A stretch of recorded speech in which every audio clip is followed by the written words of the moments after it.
നമ്മുടെ പഴയ കാരണവന്മാർക്കൊരു വാക്കുണ്ട്, നിങ്ങൾ ഏത് കളിയും കളിച്ചോളൂ, ഈ ഗ്രൗണ്ടിനെ നിങ്ങൾ കുത്തിപ്പൊളിക്കരുത്.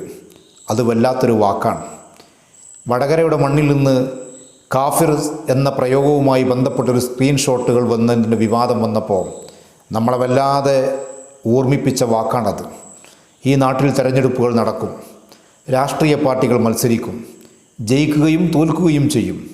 പക്ഷേ ഈ നാടിനെ നിങ്ങൾ മലിനസമാക്കരുത്, ഈ നാടിനെ നിങ്ങൾ വർഗീയവൽക്കരിക്കരുത്. വർഗീയവൽക്കരിക്കപ്പെടാൻ വേണ്ടി നടത്തുന്ന ആസൂത്രണങ്ങളെ ഇല്ലായ്മ ചെയ്യപ്പെടേണ്ടതുണ്ട്. കാഫിർ എന്ന് പറയുന്ന പ്രയോഗമുള്ള ഒരു സ്ക്രീൻഷോട്ട് അത് ഏതെങ്കിലും ഒരു ദിവസം ഉടലെടുത്തതല്ല. ആസൂത്രണമായി ഒരു നാടിനെ വർഗീയവൽക്കരിക്കാൻ വേണ്ടി ശ്രമിക്കുന്നവരുടെ മനസ്സിനകത്തുള്ള ചിന്തയാണ് ആ കാഫിർ എന്ന് പറയുന്ന സ്ക്രീൻഷോട്ട്. അത് ഈ നാടിനെ മലിനസമാക്കാൻ വേണ്ടി ഉണ്ടാക്കപ്പെട്ടതാണ്, വർഗീയവൽക്കരിക്കപ്പെടാൻ വേണ്ടി ഉണ്ടാക്കപ്പെട്ടതാണ്. അത് ഈ നാട് പൊറുക്കുന്ന വിഷയമല്ല. അതിനെതിരെ ശബ്ദിക്കേണ്ടത് നമ്മൾ ഓരോരുത്തരുമാണ്. നേരത്തെയും നമ്മുടെ നാട്ടിൽ ഇങ്ങനെ പ്രശ്നങ്ങൾ ഉണ്ടായിട്ടുണ്ട്. ടി.പി. ചന്ദ്രശേഖരൻ എന്ന് പറയുന്ന കമ്മ്യൂണിസ്റ്റുകാരനെ കൊല ചെയ്യപ്പെടാൻ വേണ്ടി വാടകയ്ക്കെടുത്ത ഇന്നോവയുടെ പിറകിൽ മാഷാ അള്ളാ എന്ന വാക്ക് എഴുതി വെച്ചതിൻ്റെ അർത്ഥം നമുക്ക് ചിന്തിക്കാൻ കഴിയുന്നതിലും അപ്പുറമായിരുന്നു. ആ മാഷാ അള്ളാ സ്റ്റിക്കർ ഒട്ടിക്കാൻ വേണ്ടി അത് ഏൽപ്പിക്കപ്പെട്ട ആളുടെ മനസ്സിനകത്തുണ്ടായിരുന്ന ചിന്ത ഈ നാടിനെ വർഗീയവൽക്കരിക്കുക എന്നുള്ളതാണ്, ഈ നാടിനെ ഒരു കലാപങ്ങൾ ഉണ്ടാക്കുക എന്നുള്ളതാണ്. എത്രമേൽ മലിനസമാണ് നമ്മളുടെ ഈ ഉണ്ടാക്കപ്പെട്ട ആളുകളുടെ മനസ്സെന്ന് നമ്മൾ ചിന്തിക്കണം. കേരളത്തിൻ്റെ പോലീസെ, നിങ്ങളേറ്റവും മികവുള്ള സേനയാണ്. നിങ്ങളിത് കണ്ടുപിടിച്ചേ പറ്റൂ.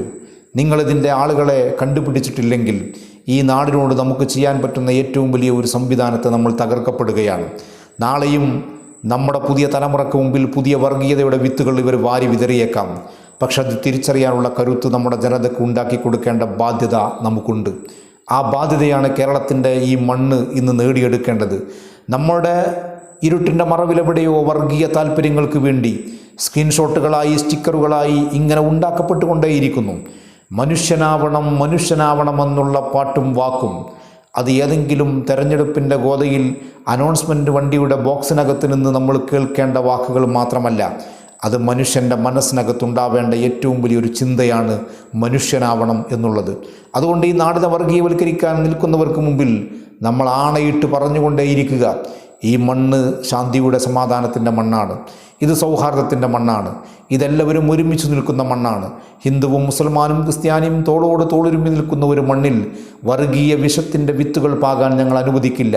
ഇതൊരു പ്രതിജ്ഞയായി, ഒരു ചിന്തയായി, വലിയ സന്ദേശമായി നമ്മുടെ നാട്ടിൽ നിലനിർത്തപ്പെടേണ്ടതുണ്ട്.